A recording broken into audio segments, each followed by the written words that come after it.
Good evening. Good evening. Welcome to our Grace for Grief service. I'm glad that you are here. I am Reverend Melissa McQueen Simmons, the spiritual director and virtual pastor of Holy Ground Spiritual Center.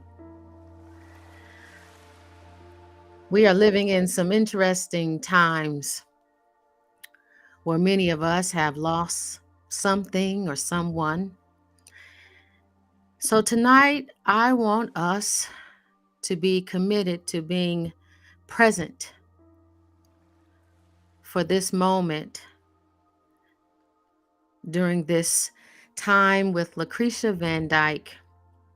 She gave a quote that said, "Surrendering to your sorrow has the power to heal the deepest of wounds." And that is by Sobonfu Some. We all know great grief is a multi-layer process, and this grief ceremony with Lucretia Vandyke will offer us a time to release, a time for healing, and a time in community. I'm going to read Lucretia's bio.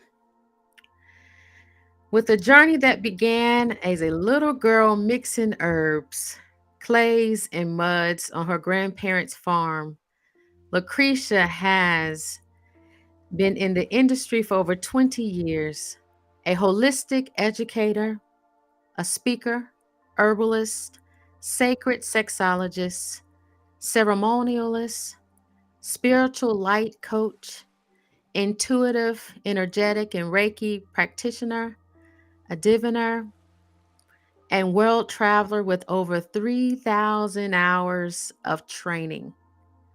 She has studied with some of the great minds of our time and indigenous healers. Lucretia has been a holistic practitioner for over 2 decades, focusing on integrating indigenous healing rituals, plant spirit medicine, and meditation into your modern day practice. She brings her vivacious spirit and message of self love in her work to inspire others to embrace their unique beauty and purpose. Her work with herbs and sacred practice honors women's wholeness, medicine, grief work, sexual trauma, ancestor connection, womb healing, self empowerment, food alchemy, and holistic skincare. She is a woman of all trades, a wealth of knowledge of many things. I invite you to get comfortable as she offers a process, a ritual, a ceremony as we live with our grief.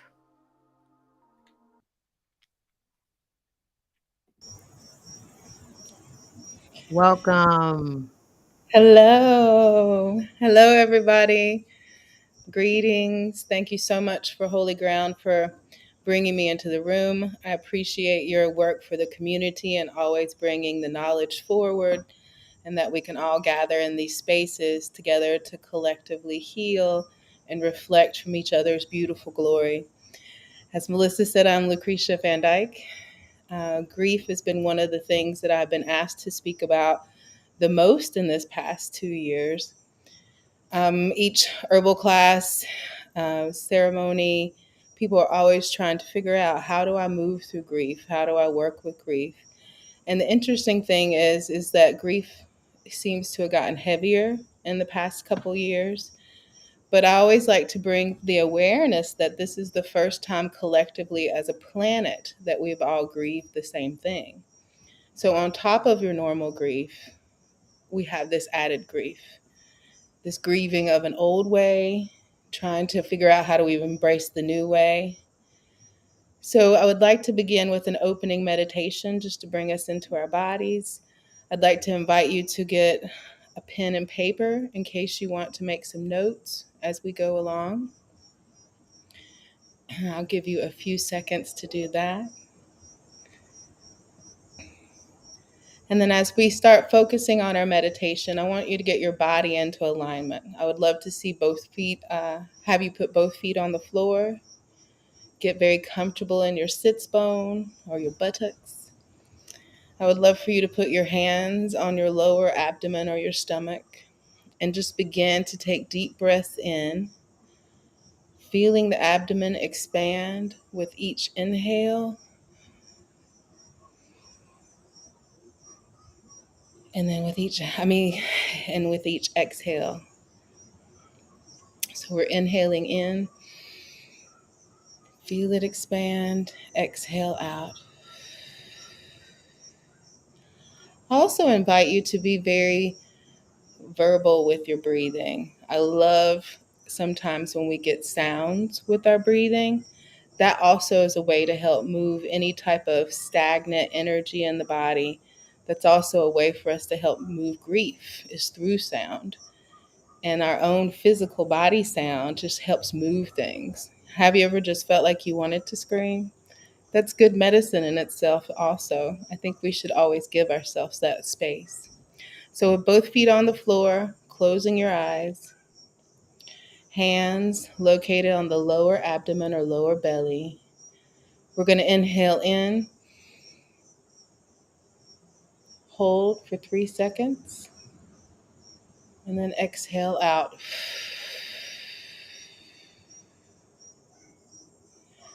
And I want you to really feel the breath. Inhale in, belly expand, exhale out. Feel it contract towards the spine. I call this really root work breathing. It helps you root into the floor, helps you root into the body. Sometimes I also call this ancestor breathing. It's like our foundation. So anytime that you feel scattered, this is a good one, and you need to focus and center yourself, or you feel like you're a little bit everywhere. Both feet on the floor. Inhale in, abdomen expand, exhale out. Get a few deep breaths in. And I would like to add something into this meditation. I want you to imagine a space that you feel most comfortable. It could be an old childhood memory, a tree you used to sit underneath in your grandparents' yard. It could be a spa that you once visited. It could be a river. It could be the ocean. And as you're taking those deep breaths, I want you to start coloring that picture in. I want you to try to feel what it felt like to sit there. This is our safe space. See if you can get to the point where you can smell the smells in the air, the salt water if you chose the ocean. Inhaling in. Can you remember how the sand felt between your toes? What color was the ocean?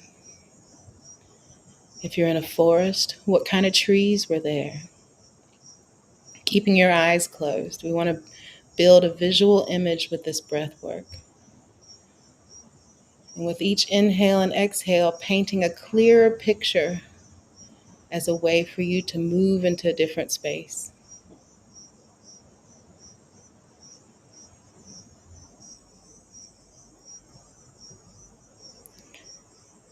We're going to take about 5 more deep breaths, still painting this perfect image of a place of serenity, a place that feels like home, grounding.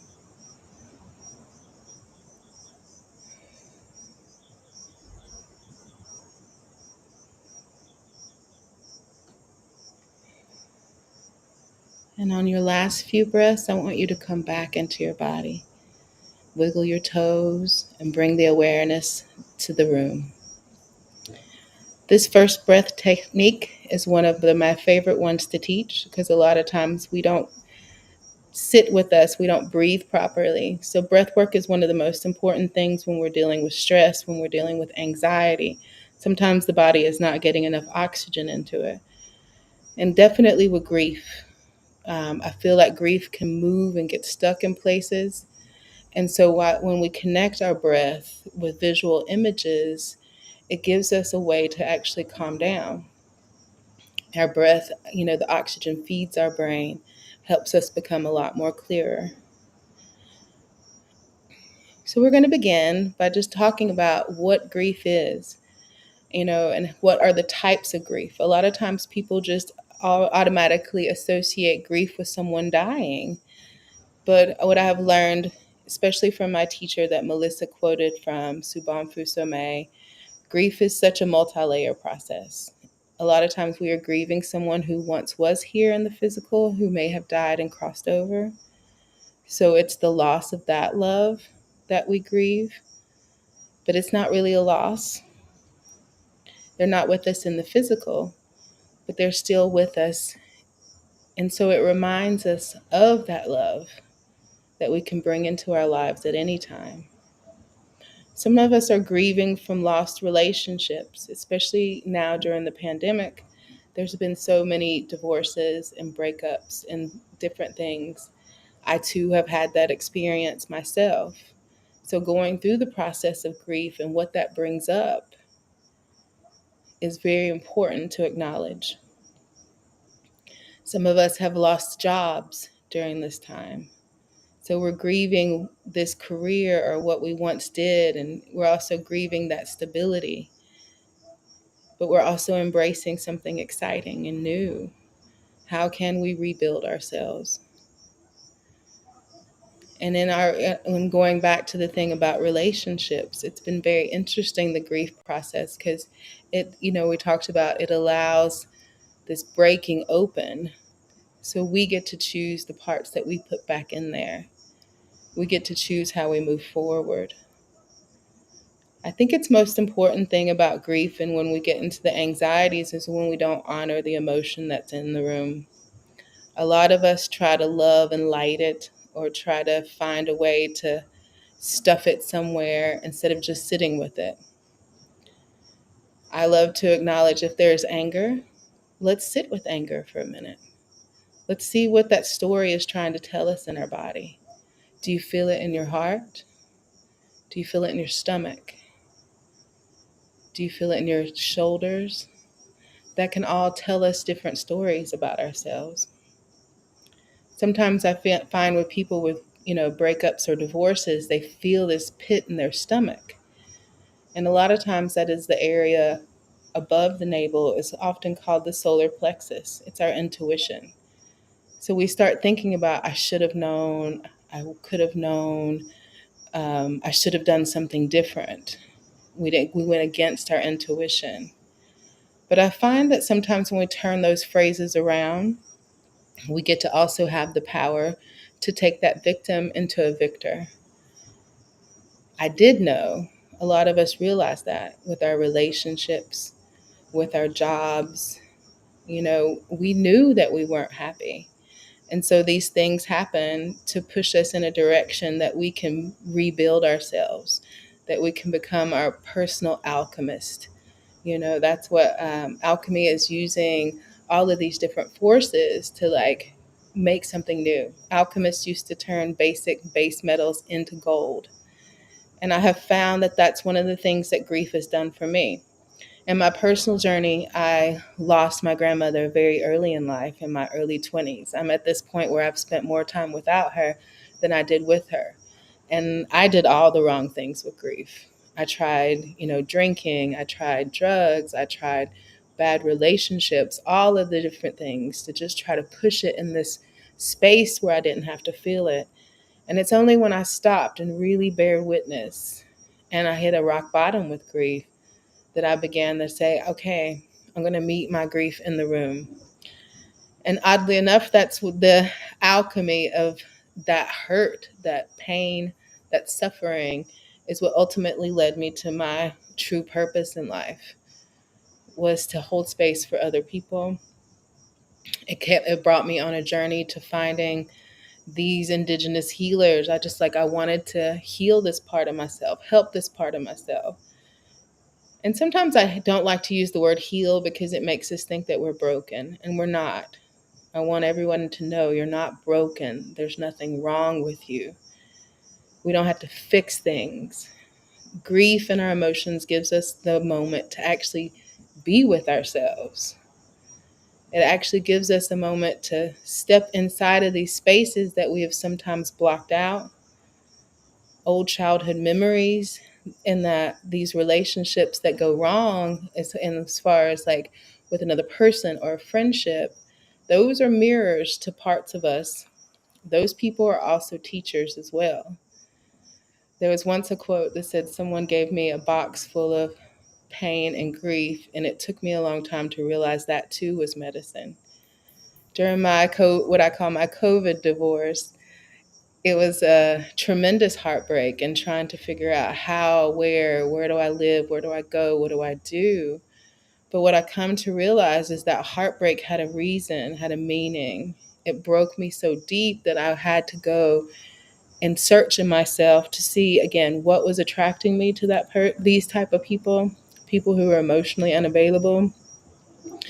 It broke open these parts of myself to actually shed some light in areas that I wouldn't have gotten to without that heartbreak. And I always have a mantra, especially these past 2 years, is love may not look like I thought it would, but it's so much bigger than I could ever imagine.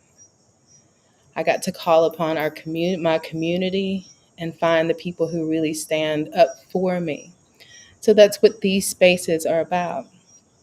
So my personal journey with grief, with my grandmother passing away, transitioning to an ancestor, as I like to call it, she's now an ancestor, is it led me on these travel journeys of who were we before, before we came to America as people of color? Who were we in the indigenous ways? What did they do before then?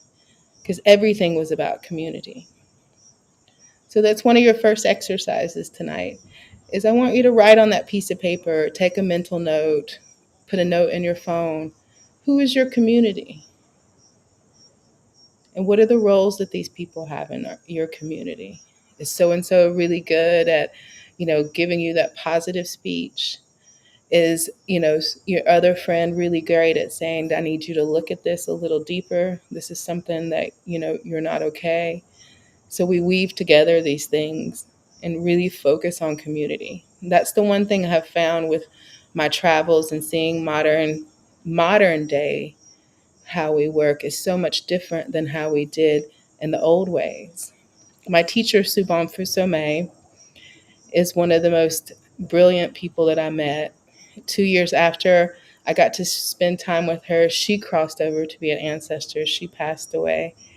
But she left us so many beautiful pearls of wisdom and knowledge. And she was one of the people who really put it all together with me about grieving and creating the sacred space and personal ceremony for that. She often talked about her village. She's from Burkina Faso. It's in West Africa. And she talks about like if you were alone or a loner person, you wouldn't do well in her community. Because when people were silent or they didn't talk or didn't speak or didn't have anything, someone would stop and just sit with you. And that's what we call holding space. And a lot of times we get really nervous about what do we say when someone has died, or what do we say if someone has a divorce? What do we say if they've lost a job? We just don't know how to just hold space for them. We're always looking to say something to fix it. So if you learn something tonight, we are just here for each other. I'm just here to sit with you. Sometimes I'm here to cry with you. I highly encourage you all to make a list of your community. Also, reach out to your people that you haven't spoken to in a while. Figure out a way to navigate in this new world. It's really important that we have our team. Sometimes that can just be two people. Sometimes that's, if you're lucky, you have two great people. Sometimes just one great person that can help pull you out of it or just help see you as a moment of reflection.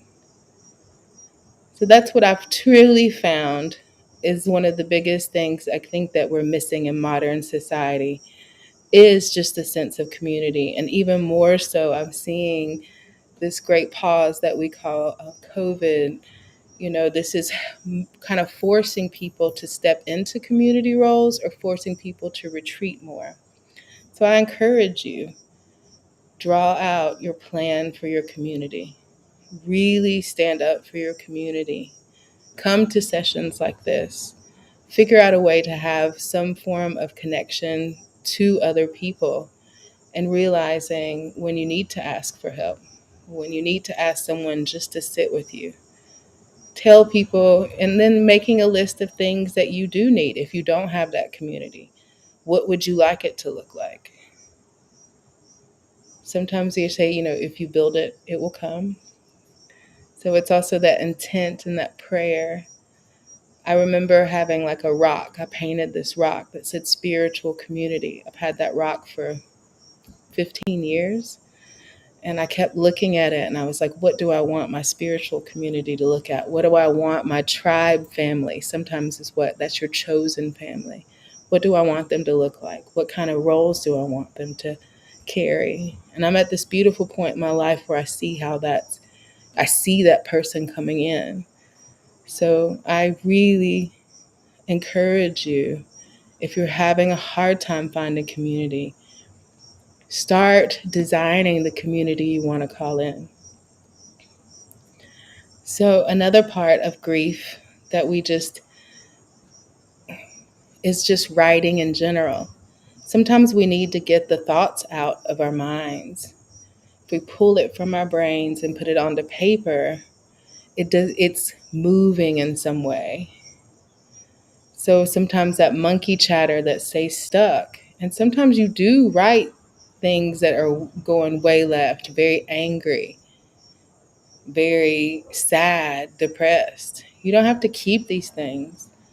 One ceremony, I really highly encourage for people, especially when we're dealing with grief of a relationship and someone that we can't have closure with, or even someone who's passed away that maybe we wish we would have said something or could have said something. We can write that out. Our brain is such a brilliant thing in our body. It doesn't know whether we're physically saying something to someone or not. So writing becomes a useful tool and a useful ceremony and a useful ritual just in your daily practice. In the old days, what I learned from Sobonfu is they would actually do 2 and 3 day grief rituals. And I also see that in so many other cultures that I've visited around the world.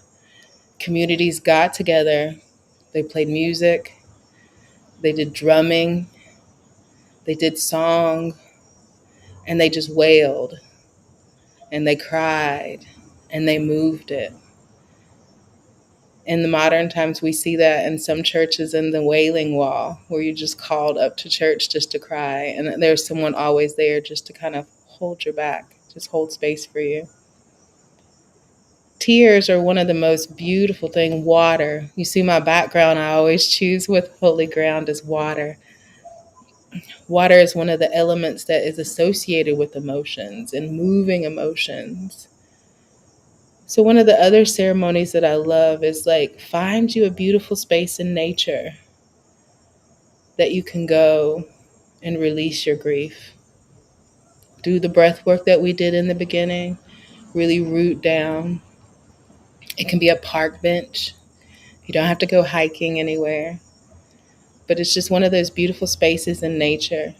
Nature has all the things that help realign us. Most of the ceremonies and rituals were taking place out in nature. And when I was with Sobonfu, she would have you go out in nature and pick up articles. It could be a twig, a rock, a leaf, a flower. And she would say, speak your grief into this. So let's say, for example, if you're grieving a relationship or you had a divorce, you're like, I grieve the fact that I have to second guess the way I trust people. I grieve the way that you hurt my heart and that love looks different to me.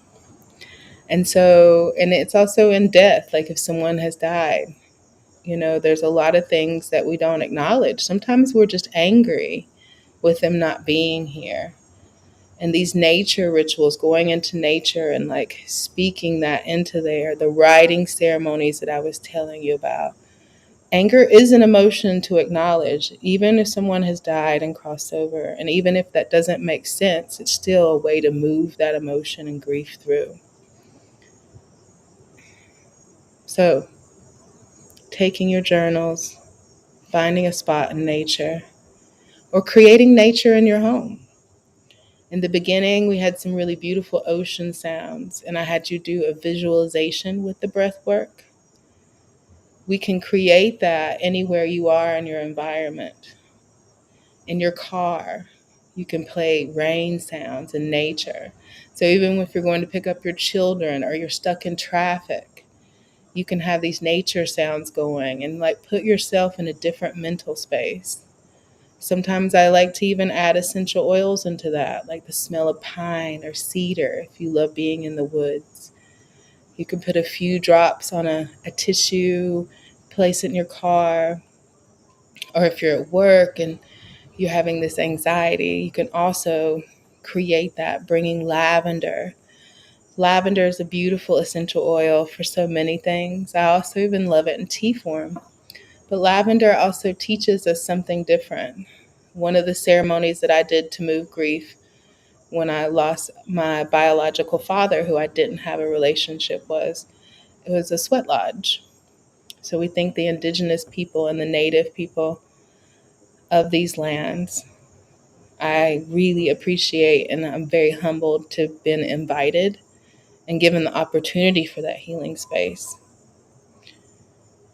It was very beautiful to see how they come together collectively to be able to hold each other up.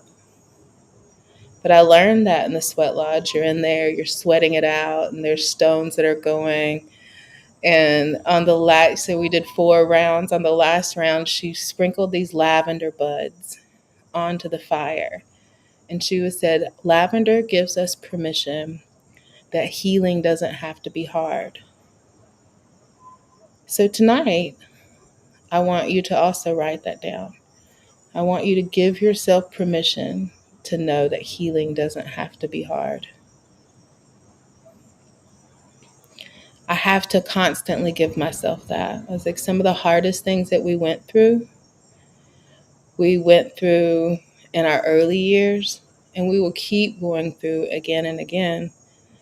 But sometimes we carry the traumas from past lessons and past experiences into our current experience.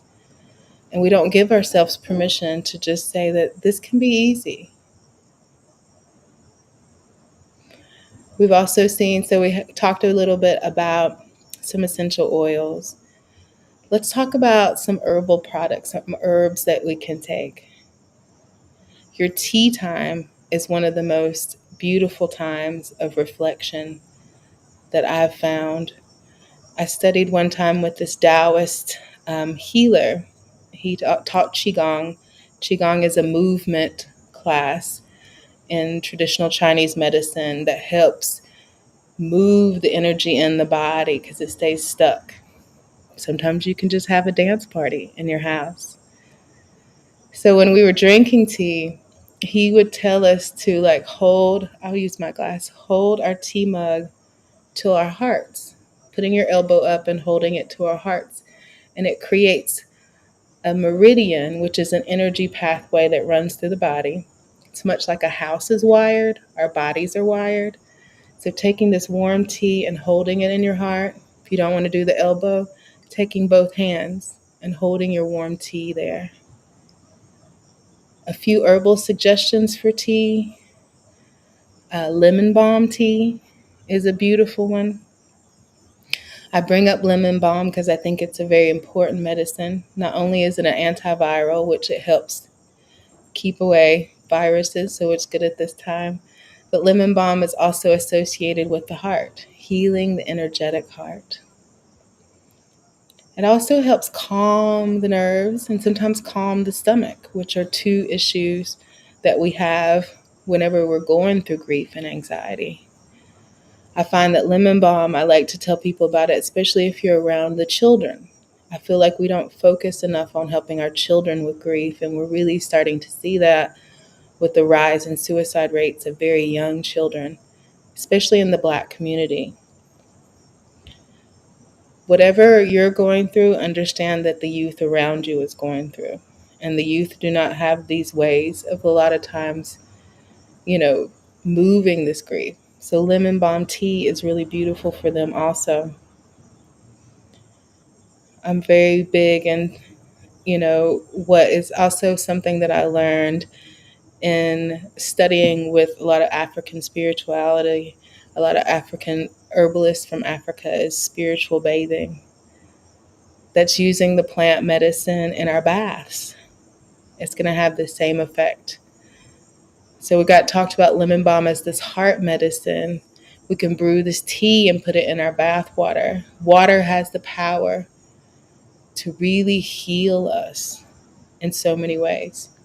You can turn your simple shower into a beautiful ceremony, because a lot of us move so quick, we don't want to take that long, luxurious bath because it's so much trouble. You have to clean the bathtub and all these things.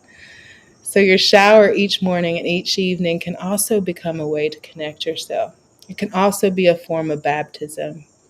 You speak the prayer, you speak the healing that you want to happen into this water and have this water rushing over you.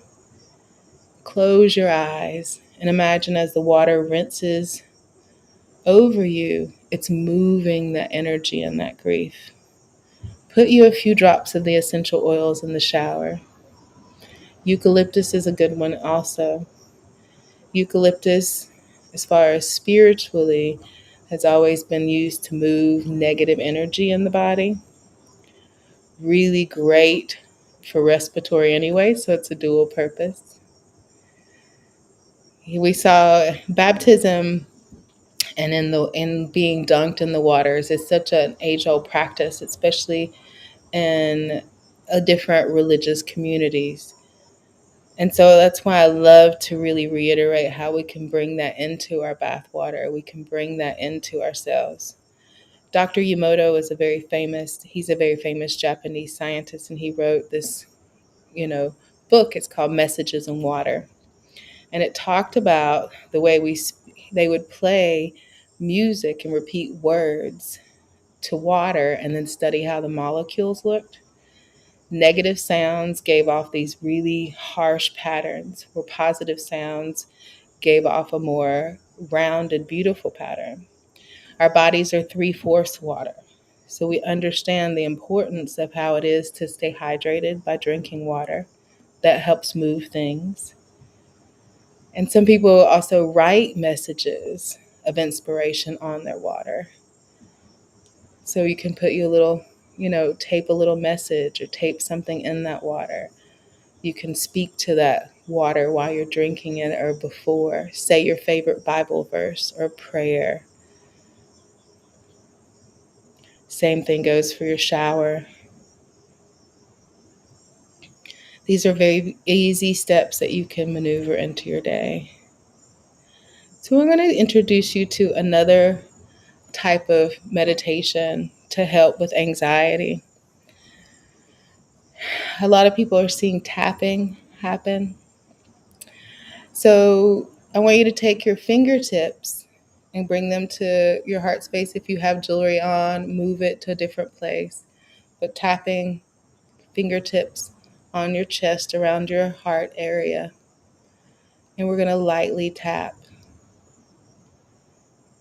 What this actually does is help the brain emit a chemical to help calm you down.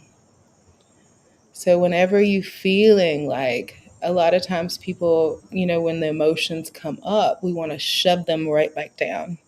We don't want to acknowledge them. We don't want them to be in the room. And so it gets so stuck in your heart or your throat. So doing this tapping helps kind of signal the brain that I need some more of the good, chemicals that help calm me down. So let's all try that right now. Close your eyes if you want to, and feel this light tapping of the fingertips on the skin if you can.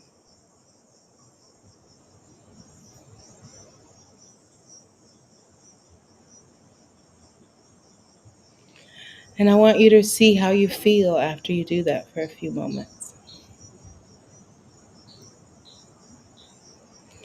So when I talk about being a holistic practitioner, we talk about what does that really mean? And then when we talk about grief, I feel like the holistic point of view really comes into play here. So we talk about the body, the mind, and the spirit. The body is the physical nature. What can you be doing right now to help nourish your physical body? A lot of times we go to junk food and sugar, and the body becomes very dependent on that. So when moving through grief, I love to really encourage people to stop the white processed sugar. Replace it with fruit sugars, honey, anything like that. If you're finding that you're craving a lot of sugar right now, because the brains, the thoughts get scrambled also with processed sugar and processed food. And so the body really becomes actually physically addicted to it. So making the crossover using the fruit sugars or fruit smoothies or honey begins to get you off that. But I also love to really remind people, like, how are you adding sweetness into your life other than your food, other than the candy bar or the cookies, and other than those things? What is something physically that you're doing to add that kind of sweetness into yourself? Do you take yourself on a walk? Someone asked, is monk fruit healthy?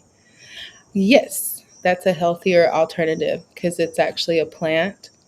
So that's a lot more healthier alternative. It's just whenever we get into the processed sugar, the white sugars, it's been a lot more processed. So it really hits the body in such a way that it causes inflammation, causes foggy brains. Some of the research has been done on the brain saying that white sugar actually has the similar effect of crack cocaine on the brain. So it's why you can't get clear. The oxygen levels are very scrambled. So the deep breathing and helping remove the white sugar from the body really helps the physical part of it. And the one thing is like also in your physical body, how are you moving? I have multiple playlists on, my Spotify or, even a YouTube list for different moods. So in our physical body, especially since many of us have been home, I like to have different playlists to invoke different emotions, like a dance party. We moving, that's getting the grief moving, getting the body moving. It helps you also see in your body where things are not as not as stuck, not, it helps you be more present in yourself. The breath work also helps with the physical body. I have so breathing, moving. Someone asked a question about raw sugar and molasses. Yes, those are both. Raw sugar is better. But I really like to, I think it's a great step in the right direction. It's not been as processed as much.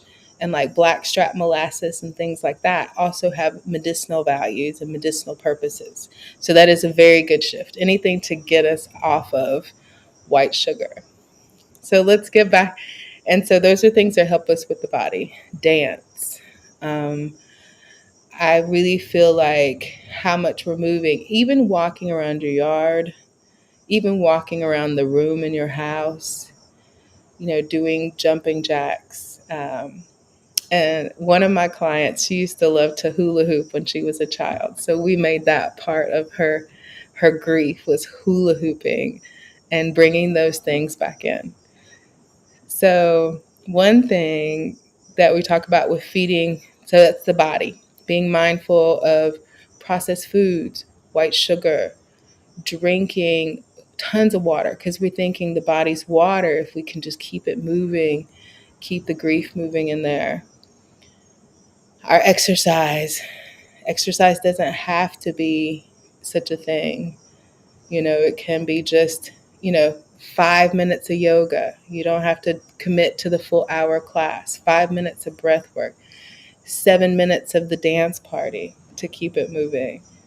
And those are also things that we don't feel like it, but sound has such a thing. Sound and water go very well. So when sound or these notes hit the body's like, ooh, I know what that is. So, like, I have different playlists, like my spiritual meditation playlist when I want to feel like more centered. And then I have my like kind of bad girl playlist or bad person, like one that's like, I really want to get this party started. You know, these playlists help move us into a different mindset. And sometimes we need to be reminded because grief will stay stuck. It will keep us there. It will debilitate us. So getting that movement into yourself, moving the grief, shaking the grief. That's one thing I've noticed so much seeing different indigenous cultures and different cultures around the world. Dance is so important to them. Dance was so important to us as a Black community. My time spent in New Orleans, I realized Congo Square is a place that's always traditionally been, Sundays were the only days that the slave masters would allow our people to go in public by themselves. They took the day off to go to church. So our people would go to Congo Square and dance and drum and sing and just get that out for the day. And also just move. So dance is so important in all the different traditions. The drum is so important.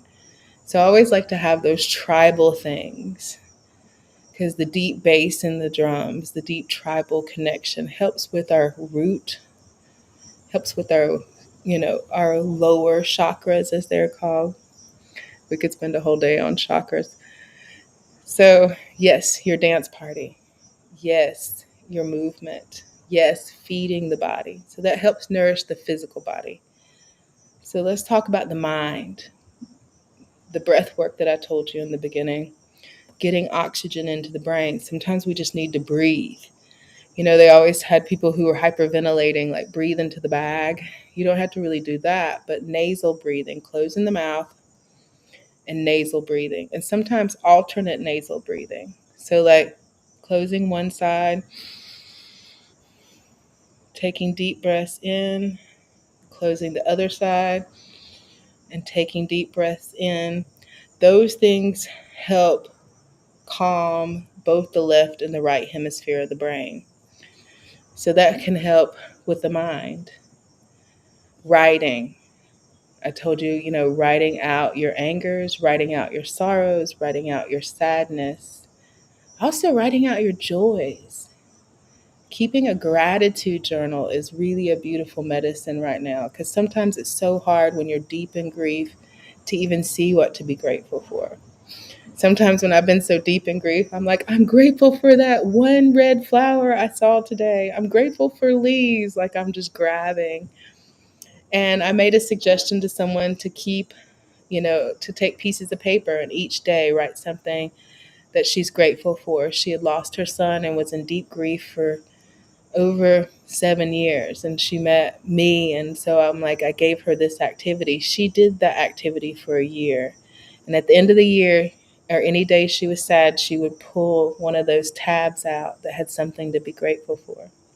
Sometimes it is the chocolate ice cream. Sometimes it is that Starbucks you had on the way to work.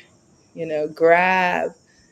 But I'm like, we celebrate ourselves and like what kind of joy we want to call into our lives, what kind of happiness.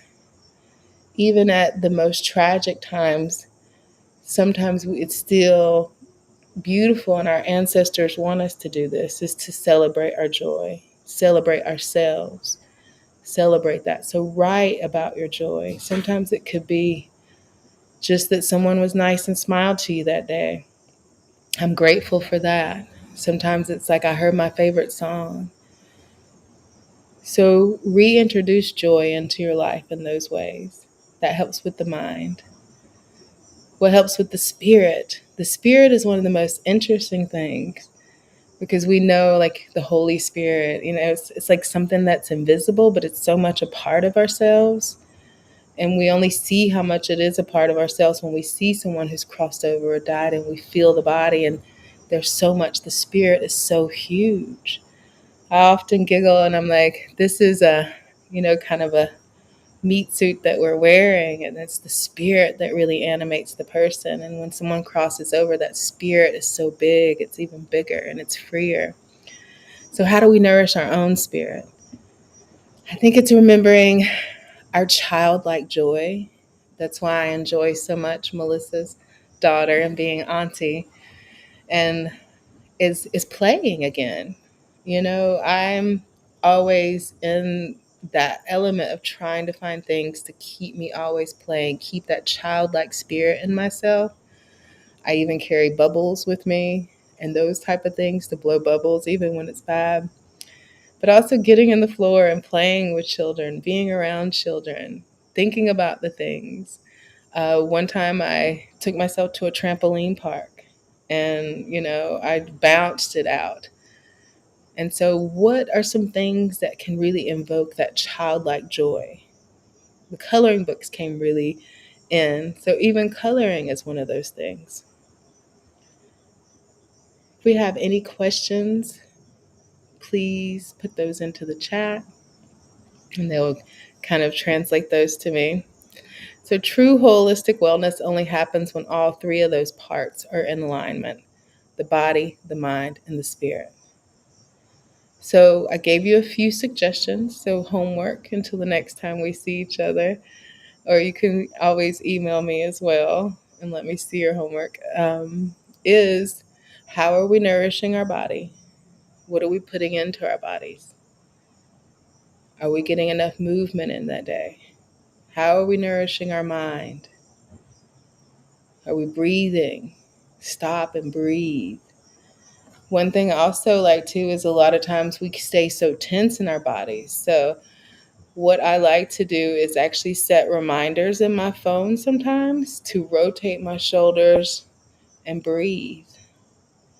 Sometimes that's very important if you're really stuck in deep grief. Set these little chimes or a little mantra or some kind of prayer to come out every 2 hours so you can check yourself, pull yourselves out of the hole sometimes, have this awakening. Schedule your dance parties into your phone. You don't need anybody else there for your dance party. You can move it yourself. Also, creating those sacred spaces. One thing that I'm really into is candles. This one I created myself. I do these sacred intent candles that have certain herbs and things in there. So it's like a prayer candle for certain specific things. And so I really love even having a specific place in your home that you can go and sit and reflect, that you can light a candle, that you can do the breath work, that you can do the journaling, that you can also cry. Those tears are a baptism for the soul. They remind us of where love was, is, and always will be. And it gives us the inspiration to keep expanding our lives and finding that love, giving that love, being with community. Even sometimes it's great to just schedule times to really connect with people. We get so busy. I actually schedule in, so often every 2 to 3 weeks, trying to schedule in physical time to be like, how are you? What are you doing? How is things going? And really reaching out to the friend that you know that is grieving and understanding you don't have to fix it. That's what holding space is. We don't have to fix it. And it's also understanding when you make those notes about your community, it also reminds you that you are not alone. We all need to find more ways of connecting in this world. Some of the herbal plants I'm going to leave you with tonight as far as taking with herbs. Some of my favorite companies. And if you reach out to Holy Ground, I can send you some. You can get my email. I can send you some other resources. One company that I really love is Red Moon Herbs. It's Red Moon Herbs. They're out of Asheville. They have a grief formula. It's one of grief relief. It's one of my favorites. The plant medicines in that are hawthorn. Hawthorn is really used a lot, associated also with the heart energy, helping sedate. Mimosa is another one. I don't know if anybody's noticed, especially in the South, the trees with these pink, like Dr. Seuss flowers on them. In Chinese medicine, it's known the tree of happiness. Mimosa blossoms help move deep grief in the body. I love that formula. Another really good herb I think to take right now is holy basil or tulsi. Holy basil helps with PTSD in the body. I think it's really important medicine. And another one is milky oats. Milky oats helps restore the nervous system, especially when you've been through so much trauma. It doesn't give you like a high or it doesn't sedate you, but it helps the nerves be able to communicate with each other a lot more. So we remember about creating your sacred space, buying yourself flowers or gentle reminders are very important right now. Figure out the way that you can actually create these little micro relaxation spaces for yourself, doing some of the homework that I gave you tonight, honoring the body, honoring the mind, and honoring the spirit. The spirit is one of the most important things. You know, we also paying attention to our youth and how their spirit is. My teacher, Sobonfu, always said by the age of 5 in her village, they can see where a child's spirit is going to thrive or going to die. And so that's why community is even more important, is how we can see each other so much more clearly, even in our adult years. How we hold space for that and see our unique beauty and understanding how that is important medicine for the world. Your uniqueness and your own personality. And I think it's also building ancestral altar spaces. When someone's crossed over, in a lot of traditions, we light candles, but we also keep this space. It's like an ancestor altar space that has like a candle, water, flowers, all of the different things that we can still keep tending to that person, keep doing things to honor that person. I bring mine coffee, and sometimes I sit and drink coffee with them and talk to them. You know, I'm like, ooh, what kind of day did I have today? So again, that ancestral altar, sacred space becomes really important, especially for people who are no longer here in the physical. We can buy flowers for them. We can still speak to them. They can still move through us.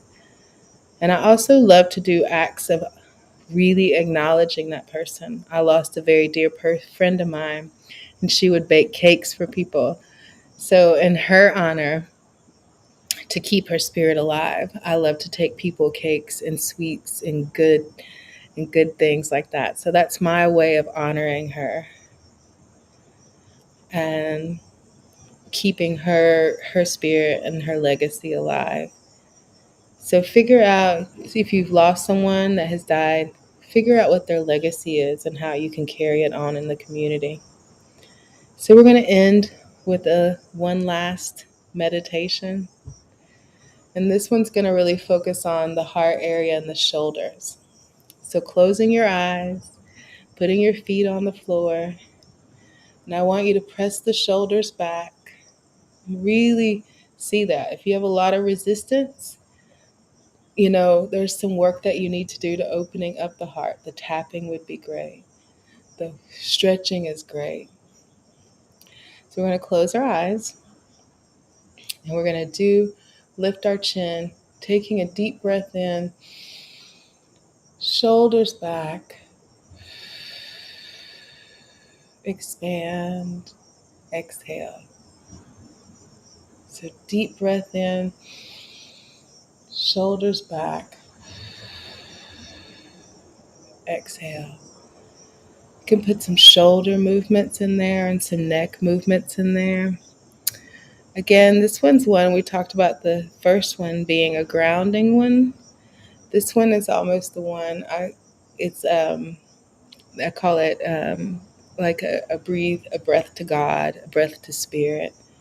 So when we exhale out, we can imagine saying a prayer to God, saying something to spirit, saying a sacred wish that we would love to have, asking for the healing to happen in us, asking for the permission that the healing doesn't have to be hard.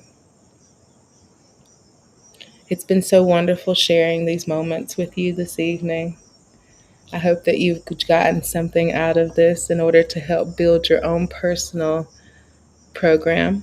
I am available for consultations, sessions with grief and healing, herbal consultations as well, spiritual light coaching, because sometimes your situation is so unique that you need the private and personal time. And I am also here for that. Until we are in the room together, be gentle with yourself. Find ways to nourish yourself. Understand that this is a really hard time. Find your community. Find your center. Incorporate these holistic practices into your life and build yourself a new program. And it takes a while. Be patient. Find a therapist. All of those things are very important to build yourself a holistic treatment plan. Understand that grief is a multi-layer process. We're grieving from things that happened as children. We're grieving from things that happened as adults. Until I see you again, much love and many blessings. Thank you, Holy Ground, for having me again this evening, and I will see you soon.